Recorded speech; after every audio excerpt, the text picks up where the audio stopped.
जय हिंद फ्रेंड्स, नमस्कार। मनोविज्ञान पढ़ रहे हैं, उसमें हमारा टॉपिक चल रहा है अधिगम। ये अधिगम का आज तीसरा वीडियो है।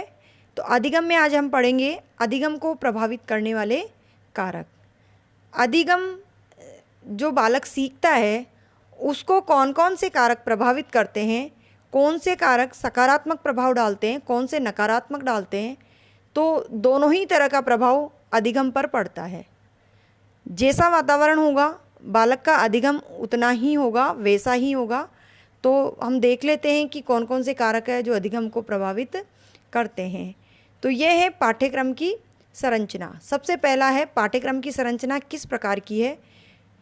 जो पाठ्यक्रम है उसके अनुसार बालक सीख सकता है या नहीं, या बालक के स्तर के अनुसार पाठ्यक्रम है या नहीं।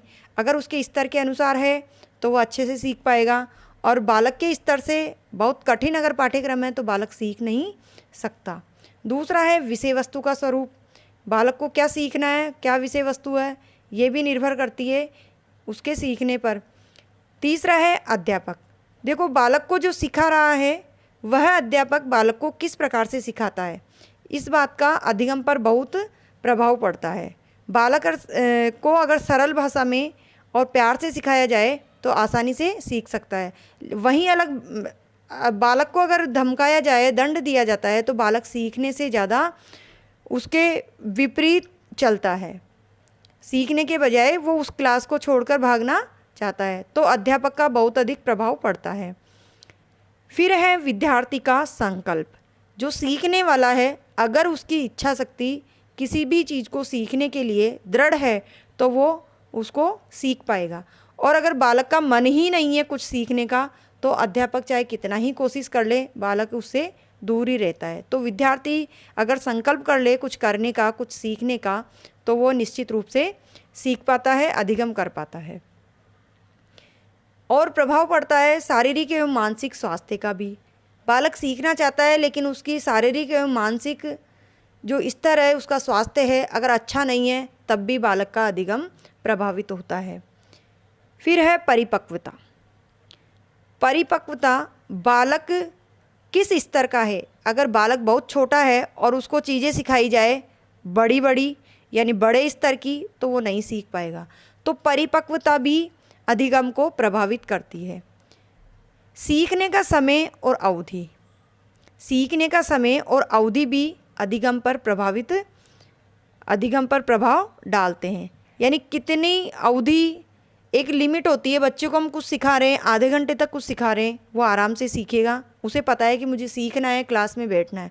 लेकिन अगर 2 घंटे तक क्लास ले ली जाए एक ही विषय की तो वो बोर होने लगता है। तो अवधि और सीखने का समय, यानी जो पढ़ने का समय है, सुबह का समय एक अच्छा समय है, लेकिन बच्चे के अगर खेलने के समय उसको कहा जाए कि नहीं पढ़ो पढ़ो, तो उसका मन खेलने में जाएगा, पढ़ने में नहीं लगेगा। तो सीखने का समय और अवधि भी प्रभावित करते हैं। अब देखते हैं अभ्यास, आदत और थकान। अभ्यास, आदत और थकान, ये तीनों ही चीज़ें अधिगम को प्रभावित करती है। करत करत अभ्यास, ये दोहा सुना है, तो उसी की अनुसार हम कह सकते हैं कि बालक जितना अभ्यास करेगा उतना ही अधिक सीखेगा। आदतें बालक को सीखने में प्रभावित करती है। अच्छी आदतें, बुरी आदतें। बच्चों की अगर खेलने के समय एक दूसरे को तंग करने की आदत है तो दूसरा बच्चा उनके साथ खेलना नहीं चाहेगा। पढ़ने के समय दूसरा बच्चा उसको खेलने के लिए कहेगा, क्योंकि सबकी अलग अलग आदतें होती हैं। अगर अच्छी आदतें हैं तो वो और अधिक सीख सकता है। इसी प्रकार से थका हुआ बच्चा है और उसे पढ़ने के लिए कहा जाए तो वो नहीं पढ़ेगा, या कुछ और सिखाया जाए तो नहीं सीखेगा। जैसे बच्चे से कहा जाए तुम साइकिल चलाओ, साइकिल चलाना सीखो, और बच्चा बहुत थका हुआ है तो उसकी हिम्मत ही नहीं हो रही है सीखने की, तो नहीं सीख पाएगा। तो ये सारी चीज़ें प्रभाव डालती है। पूर्व ज्ञान का नवीन ज्ञान पर प्रभाव। हमने जो कुछ सीखा है अब तक और अब जो सीखने जा रहे हैं, अगर हमने पहले उससे संबंधित कुछ चीज़ सीखा है तो नया हम आसानी से सीख सकते हैं। तो जो हमने अब तक सीखा है उसका प्रभाव नया सीखने पर भी पड़ता है। जैसा कि इसको हम स्थानांतरण होगा, अधिगम का स्थानांतरण पढ़ेंगे एक टॉपिक, जो उसमें यही है कि जो पूर्व ज्ञान है, पूर्व में जो हमने सीखा है वो नवीन ज्ञान पर प्रभाव डालता है। सकारात्मक, नकारात्मक या शून्य, 3 प्रकार के स्थानांतरण होते हैं जो पूर्व ज्ञान और नवीन ज्ञान को जोड़ते हैं। जैसे साइकिल जिसने बालक ने साइकिल सीख ली है वो मोटरसाइकिल आराम से चला लेता है, लेकिन जिसने साइकिल नहीं सीखी है उसके लिए वो मुश्किल होती है। तो इस तरह जो पूर्व ज्ञान है उसका प्रभाव नवीन ज्ञान पर पड़ता है। फिर है सीखने की इच्छा। बालक की अगर सीखने की इच्छा है तो वो बहुत कुछ सीख सकता है, और अगर सीखने की इच्छा नहीं है तो वो नहीं सीख पाता है। तो ये सारी चीज़ें प्रभाव डालती है। अब हम देखते हैं अगला टॉपिक है अभिप्रेरणा। ये बहुत महत्वपूर्ण है। अभिप्रेरणा बालक के अधिगम को सर्वाधिक प्रभावित करती है। अधिगम का हृदय अभिप्रेरणा को ही कहा जाता है। तो ये एक टॉपिक के रूप में हम विस्तार से और पढ़ेंगे। तो ये अधिगम को प्रभावित करने वाला महत्वपूर्ण कारक है। सीखने का उचित वातावरण और पर्यावरण, यानी वातावरण कह दें या पर्यावरण कह दें, तो सीखने के लिए उचित वातावरण होना आवश्यक है। अगर बालक को उचित वातावरण नहीं मिल रहा है तब भी वो नहीं सीख पाता है। अंतिम है सीखने की विधियाँ।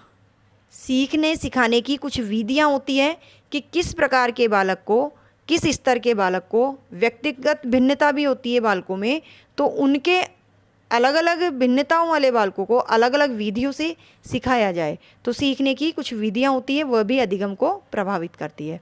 अब हम इनसे संबंधित कुछ प्रश्नों को भी हल कर लेते हैं। सबसे पहला प्रश्न है, बालक के दूषित वातावरण को परिवर्तन करने से क्या होता है। यानी अगर दूषित वातावरण है उसको परिवर्तित करके अच्छा वातावरण बना दिया जाए तो क्या होगा, तो अच्छी आदतों का निर्माण होगा, बालक में अच्छी आदतों का निर्माण होगा। अगला प्रश्न है, बालकों के कार्यों में हस्तक्षेप करने से क्या हानि होती है। बालक कोई कार्य करना चाहता है, वो उसकी रुचि के अनुसार है, लेकिन हम उसमें हस्तक्षेप करें तो क्या हानि होगी। बालक में आत्मविश्वास की कमी आ जाएगी, आत्मविश्वास का अभाव हो जाएगा, स्वाभाविक विकास नहीं हो पाएगा। जो बालक स्वयं कुछ करके सीखता है तो उसका जो स्वाभाविक विकास होता है उसमें रुकावट होगी, तो स्वाभाविक विकास में बाधा व रुचि के अनुसार विकास नहीं हो पाता। अगला प्रश्न है, अपने वास्तविक रूप में मनुष्य की आंतरिक भावना, आत्मनियंत्रण की शक्ति और सामाजिक आचरण के योग से बालक में होता है। क्या होता है, आंतरिक भावना, आत्मनियंत्रण की शक्ति हो और सामाजिक आचरण के योग, यानी सामाजिक आचरण भी अच्छा हो। तो अगर ये सब कुछ ही बालक में है तो क्या होगा, अनुशासन का विकास होगा।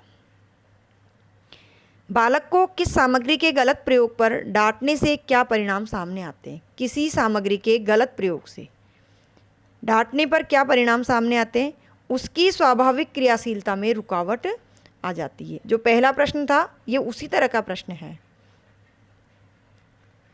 बालक की शिक्षा की प्रथम पीढ़ी, सेकंड प्रश्न था बालकों के कार्यों में हस्तक्षेप वाला, तो ये उसी तरह का प्रश्न है। बालक को किसी सामग्री या किसी कार्य करने से रोका जाए तो क्या होगा, उसकी स्वाभाविक क्रियाशीलता में रुकावट आ जाएगी।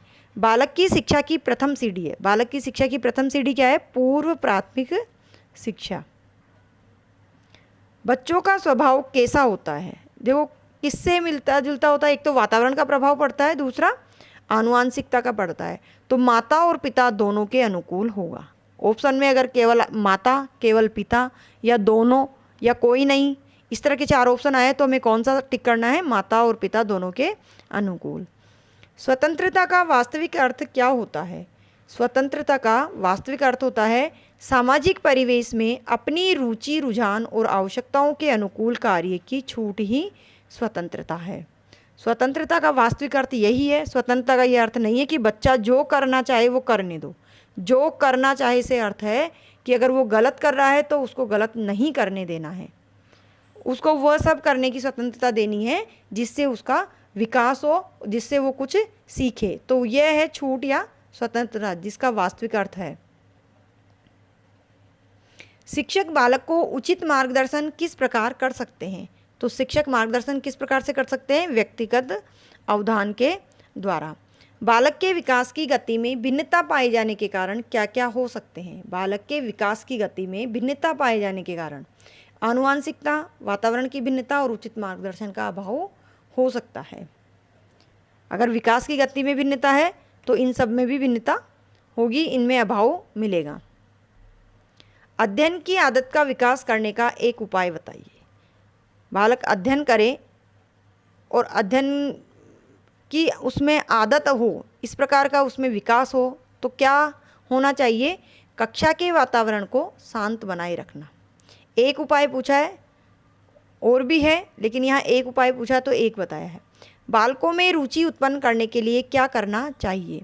तो बालकों में रुचि उत्पन्न करने के लिए पाठ को बालकों की व्यवहारिक जीवन से जोड़कर पढ़ाना चाहिए। बालकों के व्यवहारिक जीवन से जोड़कर पढ़ाना चाहिए। बालक के समस्या तक व्यवहार, बालकों के समस्यात्मक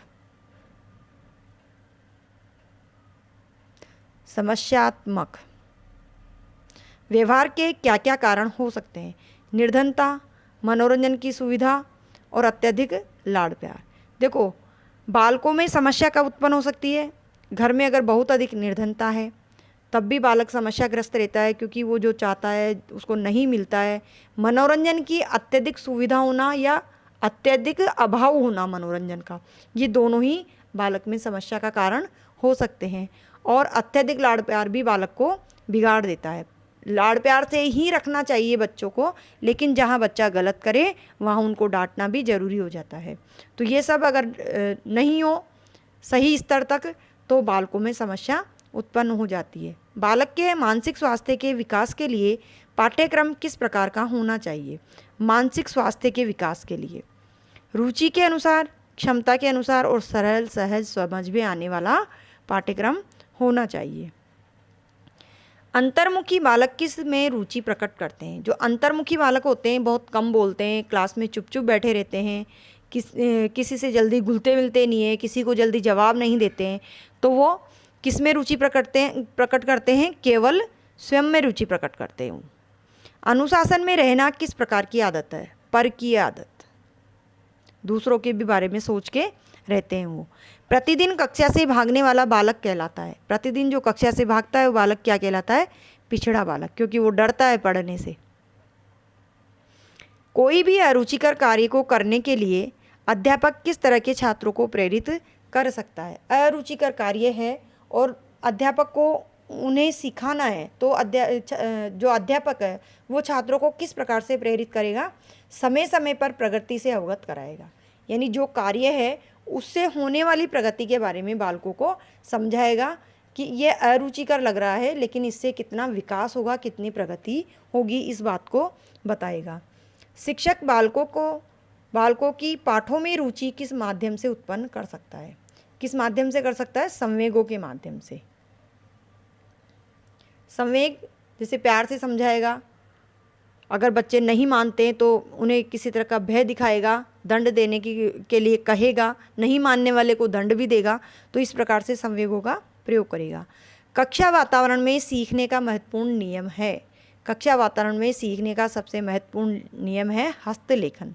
बच्चों को लिखने का अच्छा अभ्यास हो, जो कुछ सिखाया जा रहा है उनसे गृह कार्य करवाए जाए, क्लास में भी काम करवाया जाए, यानी हस्तलेखन स्वयं बच्चे लिखे, तो ये सबसे अच्छा और महत्वपूर्ण नियम है। तो ये थे हमारे इससे संबंधित महत्वपूर्ण प्रश्न।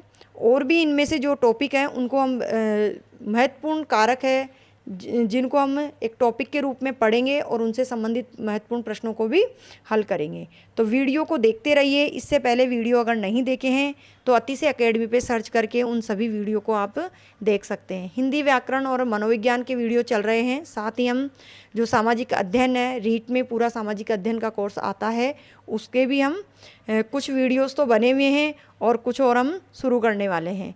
तो आप वीडियोस को देखते रहिए। वीडियो अगर आपको पसंद आते हैं तो उनको लाइक कीजिए, अपने दोस्तों को शेयर कीजिए और चैनल को भी सब्सक्राइब कीजिए।